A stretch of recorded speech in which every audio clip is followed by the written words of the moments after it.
ॐ यं ब्रह्मा वरुणेन्द्ररुद्रमरुतः स्तुवन्ति दिव्यैः स्तवैर्वेदैः साङ्गपदक्रमोपनिषदैरे गायन्ति यं सामगः ध्यानावस्थिततद्गतेन मनसा पश्यन्ति यं योगिनो यस्यां तं न विदुः सुरासुरगणा देवाय तस्मै नमः। श्रीमच्चन्दनचर्चितोज्ज्वलवपुः शुक्लाम्बरा मल्लिका मालालङ्कृतकुण्डला प्रविलसन्मुक्ताबलिशोभिता सर्वज्ञाननिदानपुस्तकधरा रुद्राक्षमालाकरा वाग्देवी वदनाम्बुजे वसतु मे त्रैलोक्यमाता चिरम्। मूकं करोति वाचालं पङ्गुं लङ्घयति गिरिं यत्कृपातमहं वन्दे परमानन्दमाधवम्। नमो भगवते तस्मै व्यासायामिततेजसे यस्य प्रसादाद् वक्ष्यामि नारायणकथामिमाम्। नारायणं नमस्कृत्य नरं चैव नरोत्तमं देवीं सरस्वतीं व्यासं ततो जयमुदीरयेत्। ॐ श्री स्वस्थानी देव्यै नमः। श्री स्वस्थानी व्रत कथा अथ अष्टदशो अध्याय। कुमारजी आज्ञा गर्नुहुन्छ, हे अगस्त्य मुनि, विष्णुलाई वृन्दाको सत्य डगाउन पठाएपछि महादेव स्वयं रण सङ्ग्राम भूमिमा उपस्थित भएर जलान्धरसित युद्ध गर्नुभयो। महादेव र जलान्धरको ठुलो धन घमसान सङ्ग्राम भयो।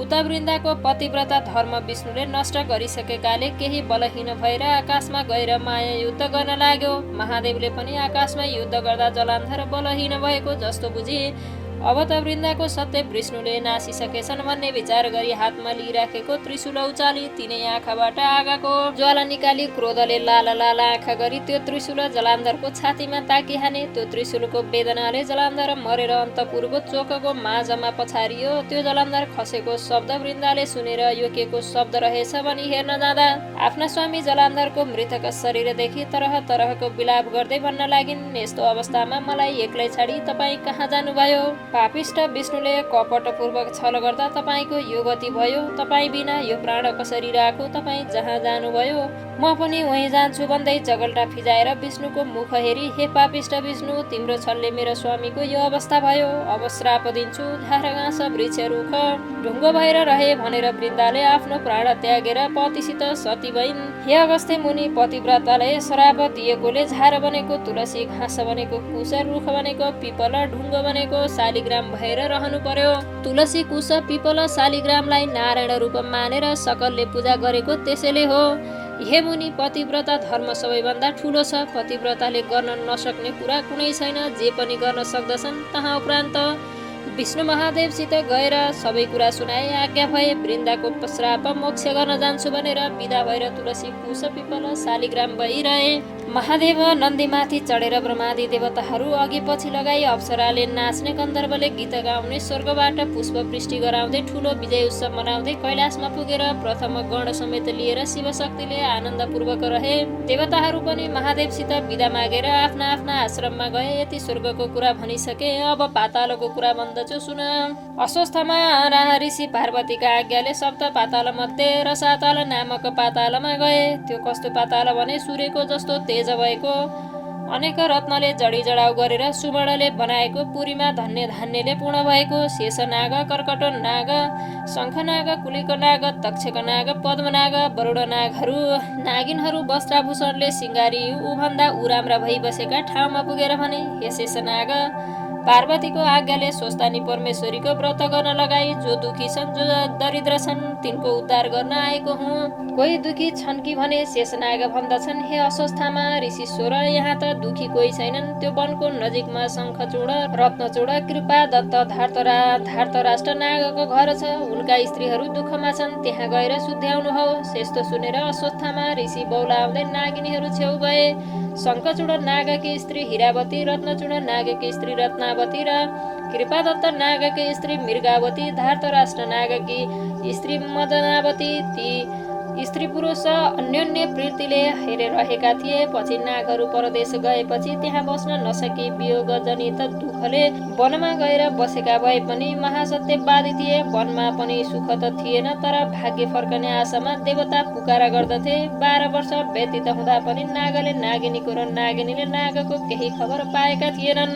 अशुवस्थामा दुःखका समुद्रमा चुर्लुमा डुबेका नागिनीहरूको खबर गर्दै हपार्दै गए। हपारेको नागिनीहरूले सुनेर हकार्ने को रहेछ भनी गुफाबाट बाहिर निस्केर हेरे। अश्वत्थामा ऋषिलाई देखेर भन्दछन्, हे ऋषिश्वर, के कामले हामी दुखियाको कुटीमा सवारी भयो? यसरी सुध्याएपछि अश्वत्थामा भन्दछन्, श्री स्वस्थानी परमेश्वरीको व्रत गराई जो दरिद्र छन्, जसको सन्तान छैनन्, जो दुखी छन्, पति छैनन्, त्यस्ताको उद्धार गरौँ भनेर आएको हुँ। यस्तो वचन सुनेर मनमा आनन्द गर्दै नागिनीहरूले भने, हे ऋषिश्वर, हामी दुखी छौँ, सन्तान पनि छैनन्, पुरुष पनि छैनन्, त्यो व्रत हामीलाई गराऊ भनेर नाग परदेश गएको सबै वृत्तान्त सुनाएर श्रद्धापूर्वक आसनमा बसाए।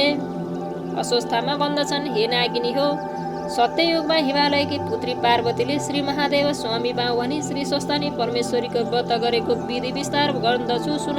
पौष शुक्ल पूर्णिमाका दिनदेखि हात गोडाको नङ काटी स्नान गरी शुद्ध भई एक चित्त र एक भक्त रही मेरो फलानु काम सिद्ध होस् भनेर 1 महिनासम्म नित्य मध्याह्न कालमा श्री महादेवको पूजा गर्नु र कथा सुन्नु। माघ शुक्ल पूर्णिमाका दिन अष्टोत्तर 100 रोटी, अष्टोत्तर अक्षता, अष्टोत्तर 100 यज्ञसूत्र, अष्टोत्तर 100 पान, अष्टोत्तर 100 कुडका सुपारी, अष्टोत्तर 100 नाना जातका फलफुलहरू सगुन समेत अनेक तरहका सामग्री तयार गरी आर्सीमा ओमकार लेखी गङ्गाजलले स्नान गराउनु। श्रीखण्ड, चन्दन, रक्तचन्दन, केशर, सिन्दुर, फूल पहिराउनु। धूप, दीप, नैवेद्य, वस्त्र भेटी आफ्ना सावकाश श्राद्धले चढाएर श्री स्वस्थानी परमेश्वरीको पूजा गर्नु। अर्घ दिएर ध्यान जप समेत गर्नु। पूजा समाप्त भएपछि प्रसाद झिक्नु र 108मा 8 रोटी, 8 अक्षता, 8 पान, 8 सुपारीका कुडका, नाना जातका फलफुल सगुन समेत आफ्ना पतिलाई दिनु। पति नभए छोरालाई, छोरा नभए मित छोरालाई दिनु। मित छोरा पनि नभए जुन काम गरेर व्रत गरेको छ त्यो पूर्ण होस् भनेर गङ्गामा लगेर बगाउनु। 100 रोटी आफूले फलाहार गरेर रात्रिमा जागरामा गर्नु। यति गर्यो भने तिमीहरूको दुःख नाश भई नागहरू पनि आइपुग्नेछन्। यसमा अन्यथा नमानी भने। ऋषिका कुरा सुनेपछि नागिनहरू भन्दछन्, हे ऋषि, हामी स्त्री जातिमा त्यस्तो ज्ञान कसरी पाऊ? तपाईँ बसेर व्रत गराई दुखिया अनाथको उद्धार गरेर जानुहोस्। यति भनेर घरमा लगेर आधार साथ राखे। केही दिनपछि पौष शुक्ल पूर्णिमा आयो र ऋषिले विधिपूर्वक व्रत प्रारम्भ गराए। महिना दिनपछि माघ शुक्ल पूर्णिमाको दिन सबैजना पूजा सकी अर्घ दिएर ध्यान जप स्तोत्र पाठ पनि गर भने नागिनीहरूले अर्घ दिएर अञ्जली बाँधी, हे श्री स्वस्थानी परमेश्वरी, हामी दुखी पापिनीको पूजाले सन्तोष भएर यो दुःखको समुद्रदेखि पार लगाऊ भनेर स्तुति समाप्त हुन साथ 1000 सूर्यको जस्तो तेज भएकी श्री स्वस्थानी परमेश्वरी प्रकट भएर, हे नागिनी हो, तिम्रो दुःख नाश होला, नागहरू पनि चाँडै आउनेछन् भन्ने वरदान दिएर अन्तर्ध्यान भइन्। प्रसाद झिक्न लाग्दा नागहरू पनि टुप्लुक्क आइपुगे।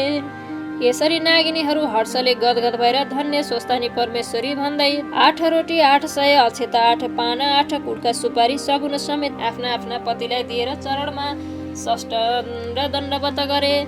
अश्वत्थामा ऋषिलाई श्रद्धापूर्वक भोजन गराए र दक्षिणा दिए। अश्वत्थामा ऋषिलाई श्रद्धापूर्वक भोजन गराई दक्षिणा दिए। ऋषि पनि नाग नागिनसित विदा भएर तब नाग नागिनी असंख्य सम्पत्ति पाई परम आनन्दमा साथ रहँदा भए। इति श्री स्कन्द पुराणे केदारखण्डे माघ महात्म्य कुमार अवस्थे संवादे श्री स्वस्थानी परमेश्वरी व्रत कथा नागिन स्वस्थानी व्रत कृत नाम 8 अध्याय।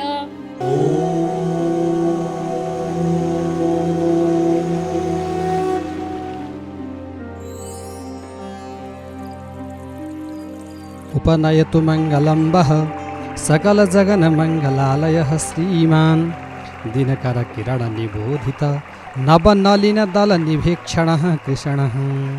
काले वर्षतु पर्जन्यः पृथिवी सस्यशालिनी देशोऽयं क्षोभरहितो ब्राह्मणाः सन्तु निर्भयः।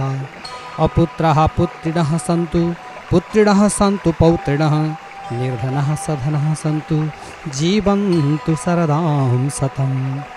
तत्रैव गङ्गा यमुना च तत्र गोदावरी सिन्धु सरस्वती च तीर्थानि सर्वाणि वसन्ति तत्र यत्राच्युतोदारकथा प्रसङ्गः या कुन्देन्दुतुषारहारधवला या शुभ्रवस्त्रावृता या वीणावरदण्डमण्डितकरा या श्वेतपद्मासना या ब्रह्माच्युतशङ्करप्रभृतिभिर्देवैः सदा वन्दिता सा मां पातु सरस्वती भगवती निःशेषजाड्यापहा कायेन वाचा मनसेन्द्रियैर्वा बुद्ध्यात्मना वा प्रकृतिः स्वभावात् करोमि यद्यद् सकलं परस्मै नारायणायेति समर्पयेत्।